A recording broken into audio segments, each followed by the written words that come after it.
Inclusive, o senador Marcelo Castro, ele foi escolhido para ser o relator da PEC sobre o fim da reeleição. Ele já tem 2 pontos definidos para o seu relatório: a proibição da recondução de presidentes, governadores e prefeitos e também a extensão de mandatos com 5 anos para esses cargos do executivo, vereadores e deputados, além de 10 anos para senadores. Castro, no entanto, precisa definir ainda se haverá coincidência de mandatos e qual será a regra de transição para chegar ao fim da reeleição.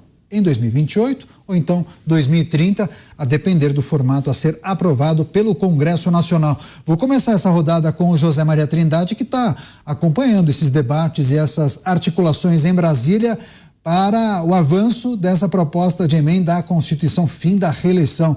Será possível, Zé Maria? É a única coisa aí que une a maioria do Congresso Nacional. Eu não sei exatamente por quê, mas houve uma mudança de pensamento sobre a reeleição, né? Eu conversava com o deputado Mendonça Filho, que foi o autor lá atrás do governo Fernando Henrique dessa emenda de reeleição. Ele defende ainda a reeleição, entende que é uma prestação de contas, né? Quando o político passa por uma tentativa de continuar na gestão do município, do estado ou da União, né? Mas já existe um cansaço e todos entendem que está atrapalhando a democracia, está atrapalhando as gestões. E 8 anos, todos consideram que um mandato no Brasil é de 8 anos, né? Com ali no meio a possibilidade de passar por uma reavaliação. Quem não é candidato à reeleição é quase uma renúncia, já é considerado uma renúncia. Enfraquece o governo, encurta e joga secretários na vida política, na disputa pelo cargo. Então, tem que se candidatar à reeleição. Esse fim da reeleição, ele produz alguns problemas, porque deixa um mandato de 4 anos que é considerado curto. O mandato no Brasil era de 6 anos. Durante o processo constituinte, se diminuiu para 4, deixando 5 para Sarney. Todo mundo acha que Sarney ganhou 1 ano, não. Ele perdeu 1 ano de mandato, porque ele foi eleito no colégio eleitoral junto com o Tancredo para um mandato de 6 anos, né? Então, esse projeto aí, sobre o fim da reeleição, tem maioria sim para aprovar a emenda à Constituição. Mas existem outras dificuldades. O que fazer a partir dessa mudança? Aumentar o senador Marcelo de Castro está colocando 5 anos, né? É preciso saber a partir de quando. E aí vem aquela frase: mandato não se encurta e nem se estica, conquista nas urnas. E aí, como é que será o mandato tampão? Haverá uma eleição para 1 ou 2 anos de mandato, né? Existem vários complicadores, mas o principal é o fim da reeleição. Isso tem sim maioria no Congresso Nacional. Você, Roberto Mota, é a favor ou contra a reeleição? Por quê? O que a gente pode esperar desse debate no âmbito do Congresso, Mota?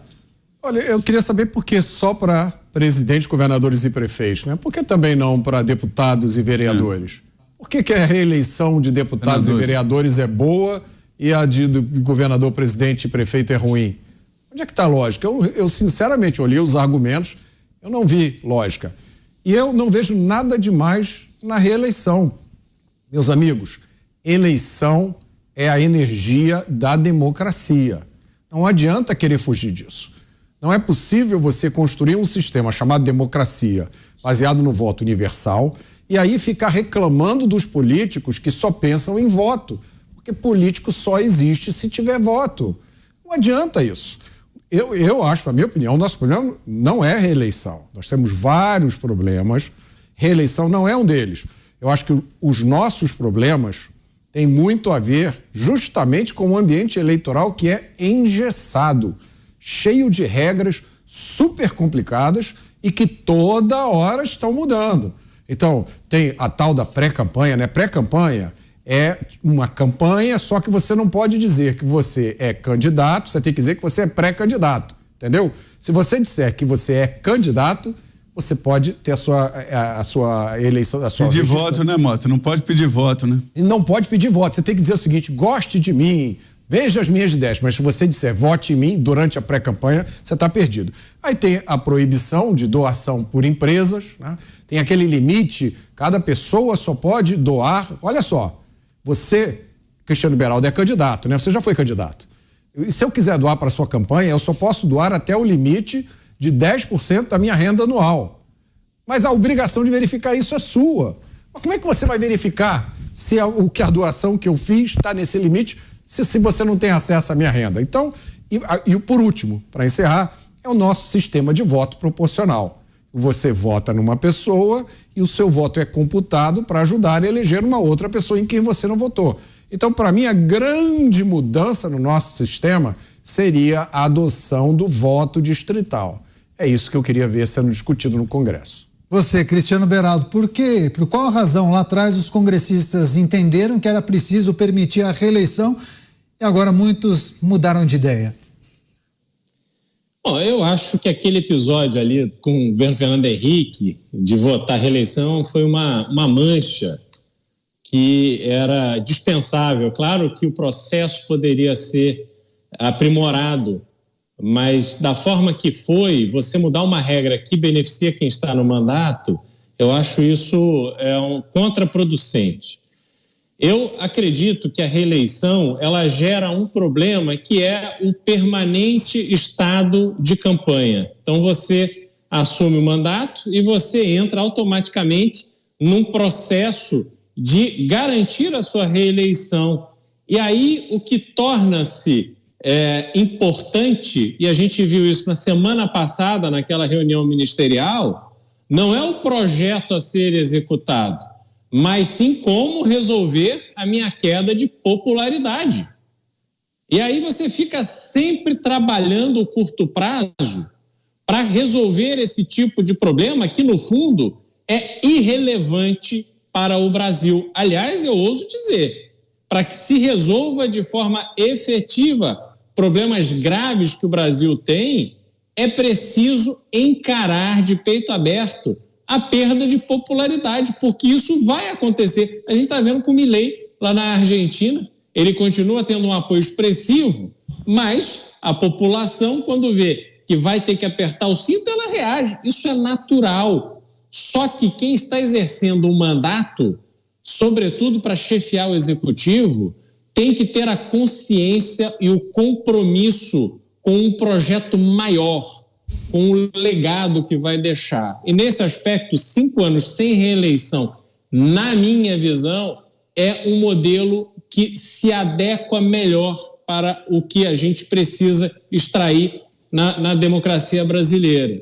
E aí você realmente tem essa ineficiência do legislativo, porque realmente é uma loucura você ver pessoas que tiveram menos votos serem eleitas e outras que tiveram mais votos não são eleitas. Me explica como é que você pode estar num sistema de representação da sociedade se aquele que recebe mais votos não vai à Câmara, não vai ao Congresso representar seus eleitores. Realmente, nos Estados Unidos é assim, né, Beraldo? Só que você tem o voto distrital, Zé. Então, você no distrito, você tem o candidato para a vaga do distrito. E aí a pessoa que está disputando aquela vaga, ela mora ali no distrito. Às vezes, reúne ali algumas cidades. Mas até presidente da República, e aliás, eu acho uma prática muito boa, né? Evita hegemonia de regiões e tal. O presidente da República pode ter menos votos e ser eleito. Sim, porque aqui você não é a eleição indireta. Então, as pessoas nos estados, e até por isso a gente viu estados se manifestando para tentar tirar o nome de Donald Trump das eleições desse ano, você vota no estado para que os delegados daquele estado participem da eleição indireta. E cada estado tem um número X de delegados, esse número que eu me lembro, ele não foi atualizado num passado recente, e esses delegados, eles cumprem o papel de reproduzir a vontade dos eleitores do seu estado. Mas como a população dos estados se altera, como há uma preocupação de manter o equilíbrio da representatividade, você pode sim chegar nessa circunstância em que, numericamente, o número de eleitores do vencedor é menor do que aquele que foi derrotado. Isso, do ponto de vista de uma democracia representativa, é uma ineficiência. Mas é a forma que os Estados Unidos têm praticado aí por mais de um século, né? E funciona e com sucesso, exato. É só a gente ver aonde está os Estados Unidos hoje e onde está o Brasil.